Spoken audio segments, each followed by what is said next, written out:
कंधे के दर्द को कैसे ठीक करें। मेरा नाम डॉक्टर मनु वोरा, मैं एक ऑर्थोपेडिक सर्जन और आर्थ्रोस्कोपिक एक्सपर्ट हूँ। टीम ऑर्थोस्पोर्ट, गुड़गांव, बॉम्बे, बेंगलोर।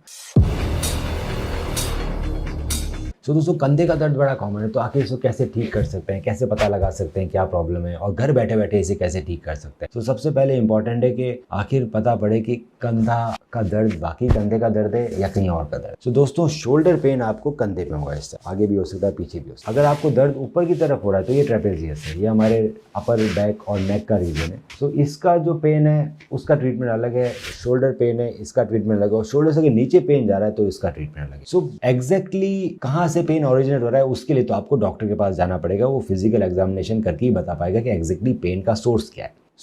अगर आपको यहाँ दर्द, इसका मतलब है कि आपकी जो नेक की मसल्स है वो वीक है, आपकी अपर बैक वीक है, वो स्पाज्म में चली गई। ये बहुत कॉमनली हमें मिलता है। जो लोग बहुत ज़्यादा कंप्यूटर पे काम करते हैं, डेस्क वर्क है, लिखते हैं, उनमें ये चीज़ ज़्यादा मिलती है। तो अगर आपको यहाँ पे दर्द हो रहा है तो इसका अच्छा इलाज ये रहता है दोस्तों कि एक तो आप स्ट्रेचिंग करें, नेक पेन की स्ट्रेचिंग। दूसरा, आपको स्ट्रेंथ ट्रेनिंग करनी है नेक की और अपर बैक की। सो नेक की आइसोमेट्रिक कर सकते हैं आप, अपर बैक के लिए VW एक्सरसाइज कर सकते हैं, VY एक्सरसाइज कर सकते हैं, T एक्सरसाइज कर सकते हैं अपर बैक स्ट्रेंथन करने के लिए, और साथ में नेक की आइसोमेट्रिक्स और रेंज ऑफ मोशन एक्सरसाइज कर सकते हैं और स्ट्रेचिंग्स कर सकते हैं। इससे धीरे धीरे आपके नेक का और ट्रेपेजियस का पेन हल्का हल्का कम होने लगेगा, और अगर रेगुलर एक्सरसाइज कर रहे हैं तो वो बिल्कुल ठीक। अगर आपको शोल्डर में पेन हो रहा है तो इसके 2-3 रीज़न रह सकते हैं। जो पहला कॉमन रीज़न है वो है फ्रोजन शोल्डर के। पेन के साथ साथ आपको रेस्ट्रिक्टेड मूवमेंट भी है, उठ नहीं रहा, पूरा नहीं उठा पा रहे। ये ओल्डर एज में ज़्यादा होता है, डायबिटीज़ है उनमें ज़्यादा होता है, चोट लगने के कारण भी हो सकता है। तो इसमें भी आपको 2 तरह की एक्सरसाइज करनी है। पहले रेंज ऑफ मोशन एक्सरसाइज करनी है ताकि आपका शोल्डर खुले।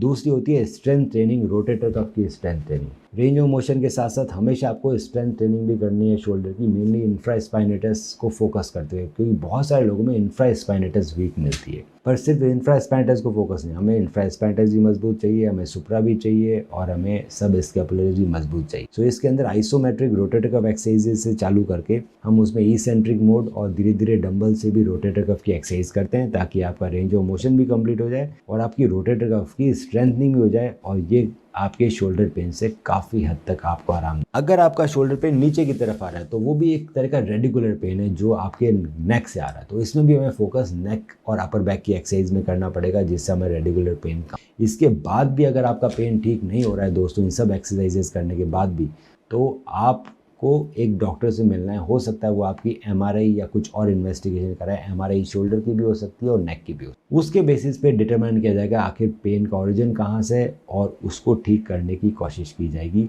एक्सरसाइजेज सबसे इम्पॉर्टेंट है। 99% लोगों में पेन जो होता है वो एक्सरसाइजेज से ठीक हो सकता है। अगर आपको और कुछ भी डाउट है तो आप हमें अपनी MRI भेज सकते हैं, और उसकी डिटेल में स्टडी करके मैं बताऊंगा कि कौन सी एक्सरसाइजेज से आपको कितना बेनिफिट मिलेगा और हम कैसे घर बैठे बैठे ठीक हो सकते हैं। ऑर्थो स्पोर्ट्स, इंजरी के साथ भी, इंजरी के बाद भी।